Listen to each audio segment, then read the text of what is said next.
What if the strength you've been looking for isn't in pushing harder, but in learning to adjust? When life changes, whether it's your health, your mobility, your career, or your relationships, we often think resilience means resistance.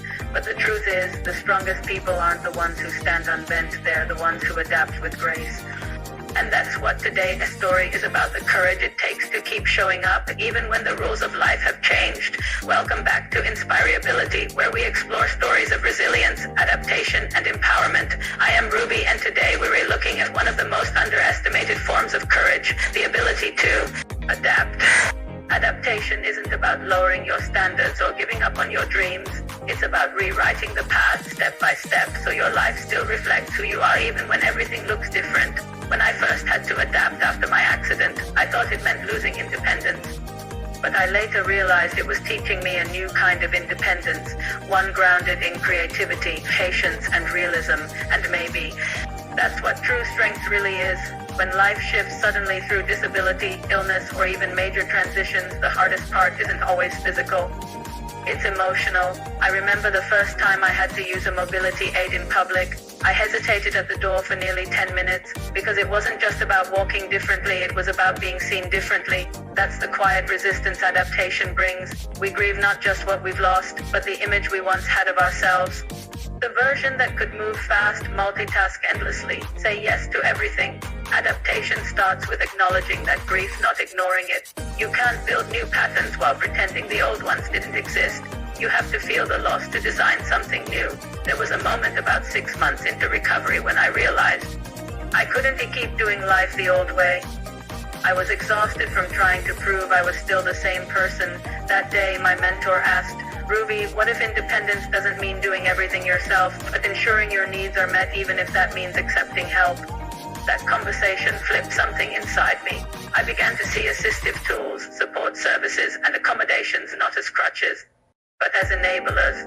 When we allow adaptation, we invite efficiency, sustainability, and peace, and that's when healing becomes strategy, not survival. Adapting is also about practical systems. I had to redesign how I managed time, energy, and expectations. That meant creating micro-routines, 15-minute bursts of focus followed by rest. It meant reorganizing my workspace for accessibility, and most importantly, giving myself permission to rest without guilt. We often underestimate how planning for adaptation saves emotional bandwidth. It's not about control. It's about clarity. For professionals, carers, and service users alike, structure is freedom, and every adaptation, no matter how small, adds up to stability. Psychologists call it cognitive flexibility, the ability to shift your mindset when the environment changes. It's a critical skill in recovery, leadership, and emotional intelligence alike. When we refuse to adapt, we create friction, stress, burnout, even bitterness. But when we lean into change, we activate problem-solving parts of the brain that increase resilience and optimism. That's why adaptation is not surrender, it's intelligence in motion. It's you saying, I may not control everything, but I can still choose how I show up.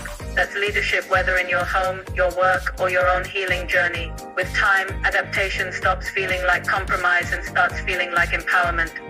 You start to see the beauty in efficiency, the pride in planning, the joy in making things work your way. For me, thriving meant building a new normal, one that honored both my limitations and my ambitions. It meant embracing flexible working, self-compassion, and systems that supported rather than strained me. Adaptation is the quiet superpower of people who refuse to give up. And every time you adapt to a new challenge, a new tool, a new mindset, you reaffirm that you are still capable, still worthy, still in motion. So today, I want you to ask yourself, where in your life are you still trying to fit into an old version of yourself? What small adaptation could make things easier, more sustainable, more you? Leave your reflections in the comments and share this episode with someone who needs a reminder that adapting is winning, not giving in.